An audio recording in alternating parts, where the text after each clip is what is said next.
बिस्मिल्लाहिर्रहमानिर्रहीम। शुरू करता हूँ अल्लाह ताली के नाम से जो बड़ा मेहरबान नहायत रहम वा है।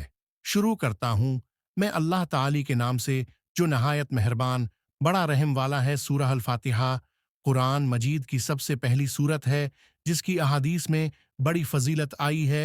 फातिहा के मानी आगाज़ और इब्तिदा के हैं, इसलिए उसे अल-फातिहा यानी फातिहा अल किताब कहा जाता है। उसके और भी मुतअद्दिद नाम अहादीस से साबित हैं। मिसला इमुल कुरान, अस्सबाउल मिसानी, अल कुरान अल अज़ीम, अश-शिफा, अर्रक़िया, दम वग़ैरहा मिनल अस्मा। उसका एक अहम नाम अस्सल्वु भी है, जिसा कि एक हदीस कुदसी में है। अल्लाह ताली ने फरमाया, क़स्मत अस्सल्वा बीनी व बीन अब्दी।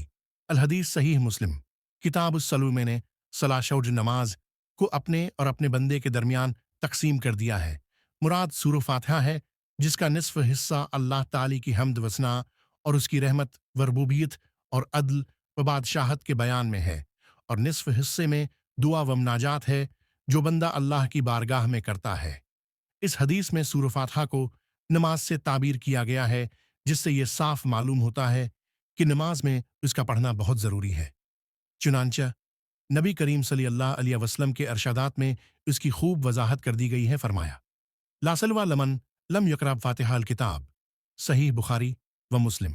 इस शख्स की नमाज नहीं जिसने सूरह फातिहा नहीं पढ़ी। इस हदीस में मन का लफ्ज़ आम है जो हर नमाजी को शामिल है। मुनफरिद हो या इमाम के पीछे मुक्तदी, सरी नमाज हो या जहरी फ़र्ज नमाज हो, यानफिल हर नमाजी के लिए सूरह फातिहा पढ़ना ज़रूरी है। इस उमूम की मज़ीद तायीद इस हदीस से होती है जिसमें आता है कि एक मरतबा नमाज फ़ज्र में बाज़ सहाबा कराम रज़वान अल्लाह अलैहिम अजमीन भी नबी करीम सल्लल्लाहु अलैहि वसल्लम के साथ कुरान करीम पढ़ते रहे, जिसकी वजह से आप सल्लल्लाहु अलैहि वसल्लम पर क़रात बोझल हो गई। नमाज ख़त्म होने के बाद जब आप सल्लल्लाहु अलैहि वसल्लम ने पूछा कि तुम भी साथ पढ़ते रहे हो, उन्होंने इस बात में जवाब दिया तो आप सल्लल्लाहु अलैहि वसल्लम ने फरमाया, ला तफ़ाल वाला बामिल कुरान फ़ाना ला सलवा लमन लम यक़रा भा। तुम ऐसा मत करो, यानी साथ साथ मत पढ़ा करो, अलबत्ता सूरह फातिहा ज़रूर पढ़ा करो, क्योंकि उसके पढ़े बग़ैर नमाज नहीं होती। अबू दाऊद, तिर्मिज़ी, नसाई। इसी तरह हज़रत अबू हुरैरा रज़ियल्लाहु अन्हु से मरवी है कि नबी सल्लल्लाहु अलैहि ने फरमाया, मन सली सलवा लम यक़रा फ़ीहा बामिल कुरान फ़ी खुदाज सलासा गैर तमाम। जिसने बग़ैर फातिहा के नमाज पढ़ी तो उसकी नमाज नाक़िस है। 3 मरतबा आप सल्लल्लाहु अलैहि वसल्लम ने फरमाया। अबू हुरैरा रज़ियल्लाहु ताली इन्हा से अर्ज़ किया गया, अनान कौन वराइल इमाम, इमाम के पीछे भी हम नमाज पढ़ते हैं, इस वक्त क्या करें? हज़रत अबू हुरैरा रज़ियल्लाहु ताली अन्हु ने फरमाया, इक़राहा फ़ी नफ़्सिक, इमाम के पीछे तुम सूरह फातिहा अपने जी में पढ़ो। सहीह मुस्लिम। मज़कूरा दोनों हदीसों से वाज़ेह हवा कि कुरान मजीद में जो आता है, वइज़ा क़ुरिअल कुरान फ़स्तमिऊ लह वंसितू लअल्लकुम तुरहमून। अल-अराफ़ 204। जब कुरान पढ़ा जाए तो सुनो और खामोश रहो। यह हदीस वज़ाक़राफ़ानिस्तवा बशर्त सेहत।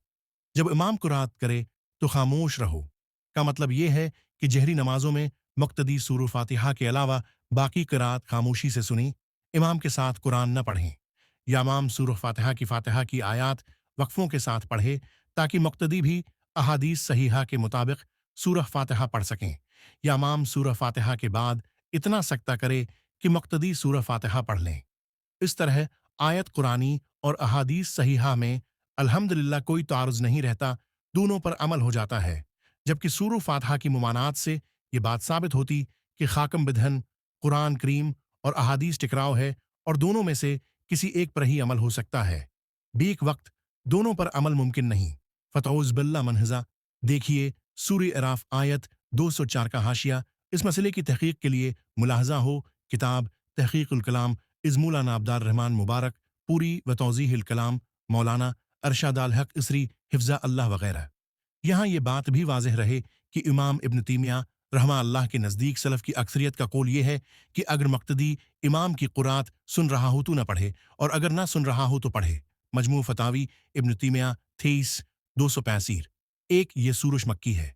मक्की या मदनी का मतलब ये है कि जो सूरतें हिजरत 3 इनबूट से कब्ल नाजिल हुए वो मक्की हैं, ख़वाह उनका नज़ूल मक्का मुकरमा में हुआ हो या उसके आसपास, और मदनी वो सूरतें हैं जो हिजरत के बाद नाजिल हुए, خواہ وہ مدینہ یا اس کے آس پاس میں نازل ہوئیں یا اس سے دور ہتی کہ مکہ اور اس کے اطراف ہی میں کیوں نہ نازل ہوئی ہوں۔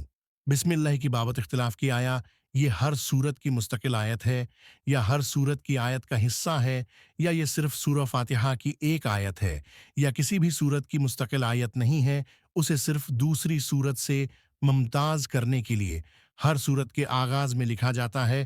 علماء مکہ و کوفہ نے اسے سورہ فاتحہ سمیت ہر سورت کی آیت قرار دیا ہے، جبکہ علماء مدینہ، بصرہ اور شام نے اسے کسی بھی سورت کی آیت تسلیم نہیں کیا، سوائے سورہ نمل کی آیت نمبر 30 کے کہ اس میں بالاتفاق بسم اللہ ہی اس کا جزو ہے۔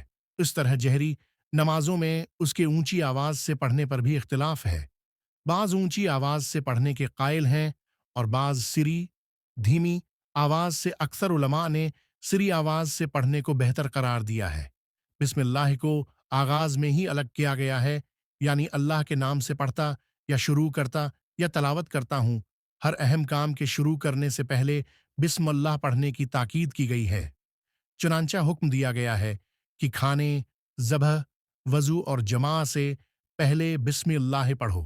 تاہم قرآن کریم کی تلاوت کے وقت بسم اللہ الرحمن الرحیم سے پہلے اعوذ باللہ من الشیطان الرجیم پڑھنا بھی ضروری ہے۔ جب تم قرآن کریم پڑھنے لگو تو اللہ کی جناب میں شیطان رجیم سے پناہ مانگو۔